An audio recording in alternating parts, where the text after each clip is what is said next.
看是在地新闻，为着要来推动着地方产业的发展，立法院副议长蔡其昌特别甲农委会主委陈吉仲做伙到台中大甲上碧渔港的销售中心来看营运的进度，同时了解在地渔民的需求，希望会当赶紧推动建设，提升观光经济。 大家上碧渔港销售中心为2017年开始动工，到即马外观甲基本的设备拢起好啊，也毋过无室内装修，无法度营运。立法院副议长蔡其昌找农委会甲台中渔会等单位做伙来看，希望讲会使加速推动销售中心的运作。那今天还欠缺了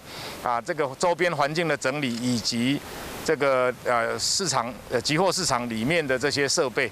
这个所在因为是在地人买新鲜鱼回所在，不过因为无场所通卖，所以讲渔民只能摆伫路边底卖，引起一寡卫生的顾虑。对了这个代志，蔡其昌甲地方中央渔业署争取补助，总共差不多3000万的经费，估计明年底就会使营运。我们要把这块地区经营的，让所有的消费者。